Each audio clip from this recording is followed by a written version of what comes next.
பொன்னியின் செல்வன் பாகம் 5 6ஆம் அத்தியாயம். முருகையன் அழுதான். தஞ்சை நகருக்கு அருகில் மந்தாகினி ஏறியிருந்த பல்லக்கின் பின்னால் மரம் முறிந்து விழுந்த அதே தினத்தில் வீரநாராயண ஏரியில் காற்று அடித்து கரையோரம் இருந்த படகு நகர்ந்து போன அதே நேரத்தில் நாகைப்பட்டினத்தில் நிகழ்ந்த சம்பவங்களையே சென்ற அத்தியாயங்களில் கூறினோம் என்பதை நேயர்கள் அறிந்திருப்பார்கள். அன்றிரவு முழுவதும் நாகைப்பட்டினமும் அதன் சுற்றுப்புறங்களும் ஒரே அல்லோல கல்லோலமாக இருந்தன.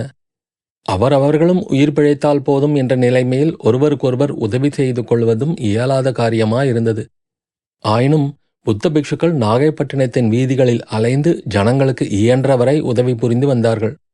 அதே இரவில் ஆச்சாரிய பிக்ஷுவும் பொன்னியின் செல்வரும் ஆனைமங்கலம் சோழ மாளிகைக்குள் வெகுநேரம் கண் விழித்திருந்து பேசிக் கொண்டிருந்தார்கள். இந்த கடும் புயலினால் கடல் பொங்கியதால் கடற்கரையோரத்து மக்கள் எவ்வளவு கஷ்ட நஷ்டங்களுக்கு உள்ளாவார்கள் என்பதை பற்றி பேசி பேசி கவலைப்பட்டார்கள்.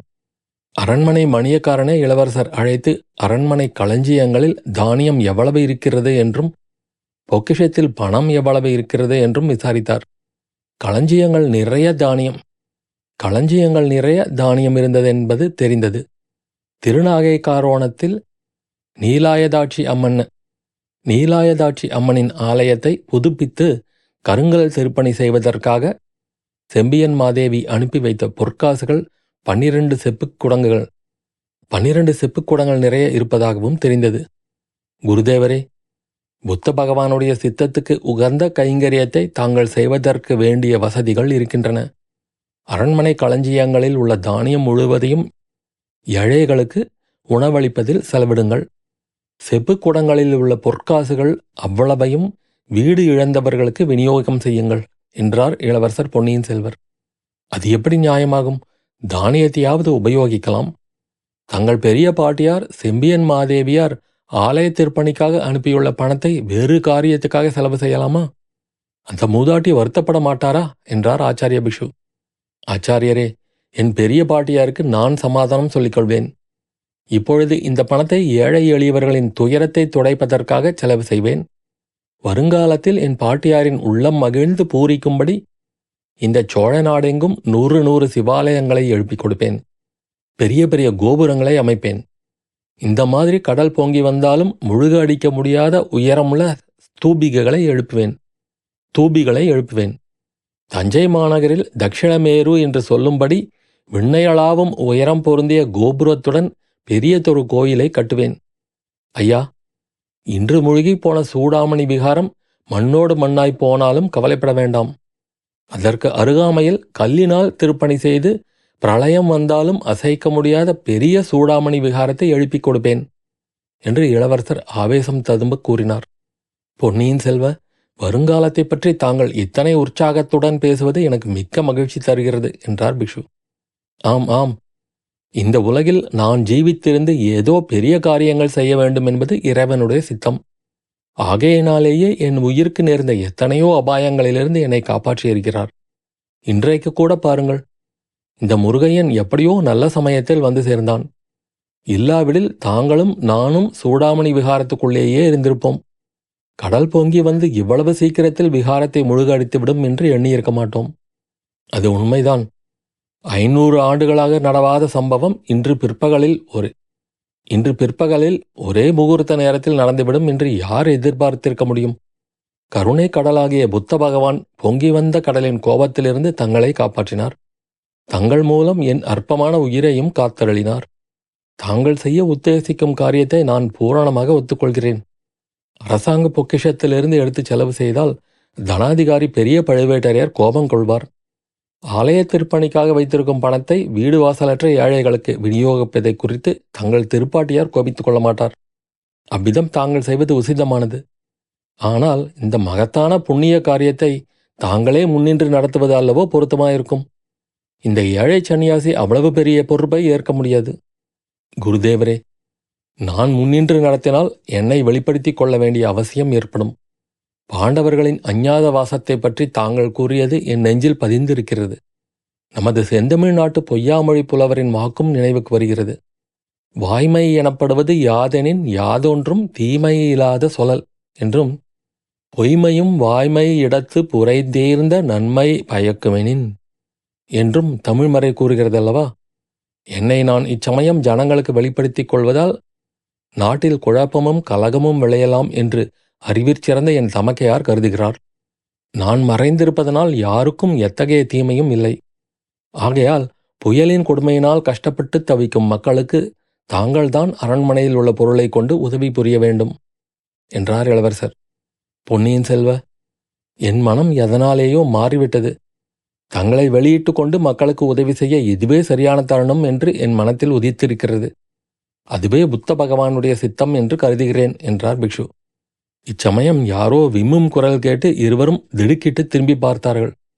முருகையன் ஒரு மூலையில் உட்கார்ந்து முகத்தை கைகளால் மூடிக்கொண்டு விம்மி விம்மி அழுது கொண்டிருந்தான். இளவரசர் அவனிடம் சென்று கையை பிடித்து அழைத்து கொண்டு வந்தார். முருகையா, இது என்ன, ஏன் அழுகிறாய் என்று கேட்டார். என் மனையாள் என்று தடுமாற்றத்துடன் கூறி முருகையன் மேலும் மேலும் விம்மினான். ஆமாம், உன் மனைவியை நாங்கள் அடியோடு மறந்துவிட்டோம்.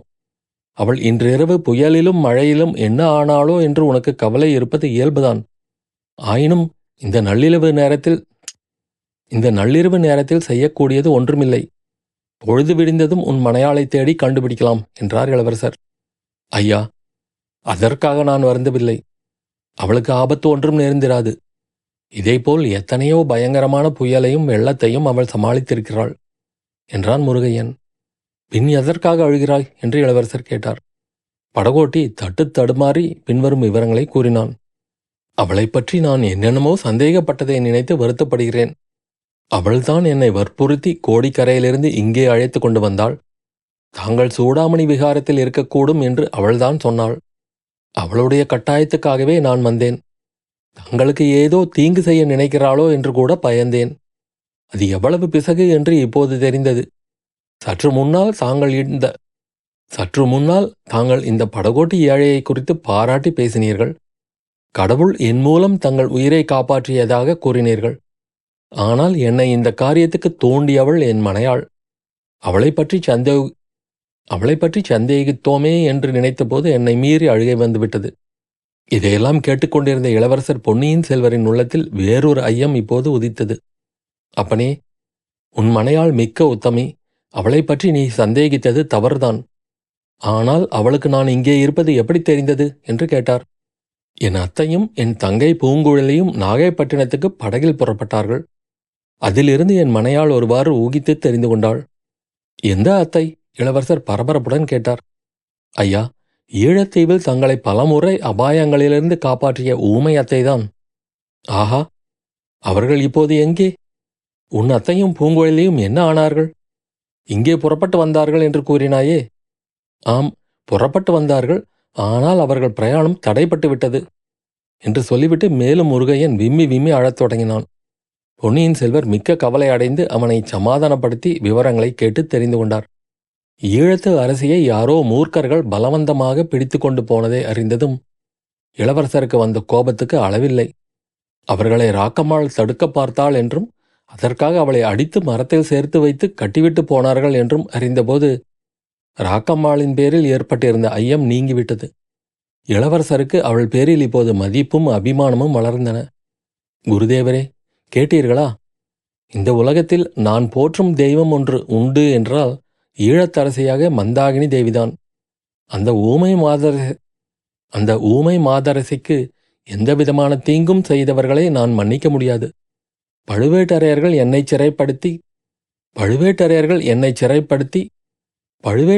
என்னை சிறைப்படுத்த கட்டளை பிறப்பித்தது குறித்து நான் சிறிதும் கோபம் கொள்ளவில்லை. ஆனால் ஊமையராணிக்கு ஏதேனும் அவர்கள் தீங்கு செய்திருந்தால் ஒரு நாளும் என்னால் பொறுக்க முடியாது. பழுவேட்டரையர் குலத்தை அடியோடு அழித்துவிட்டு மறுகாரியம் பார்ப்பேன்.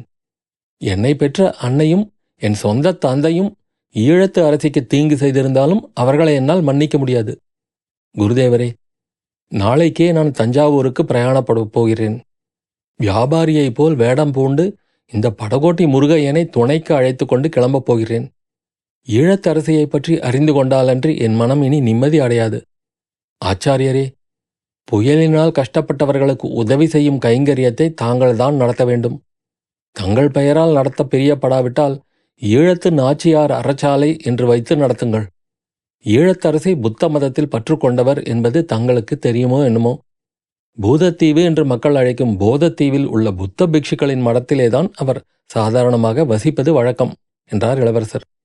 புத்த பிக்ஷுவும் இதற்கு மாறு சொல்லாமல் ஒப்புக்கொண்டார். மறுநாள் புயலின் உக்கிரம் தணிந்தது. பொங்கி வந்த கடலும் பின்வாங்கிச் சென்றது. ஆனால் அவற்றினால் ஏற்பட்ட நாசவேலைகள் வர்ணனைக்கு அப்பாற்பட்டிருந்தன. நாகைப்பட்டினம் நகரில் பாதி வீடுகளுக்கு மேல் கூரைகளை இழந்து குட்டிச்சுவர்களாக நின்றன. அந்த வீதிகளில் ஒன்றில் இளவரசர் அருள்மொழிவர்மர் வியாபாரியின் வேடத்தில் தோளில் ஒரு மூட்டையை சுமந்து நடந்து கொண்டிருந்தார். அவர் பின்னால் முருகையன் இன்னும் ஒரு பெரிய மூட்டையை சுமந்து நடந்து கொண்டிருந்தான்.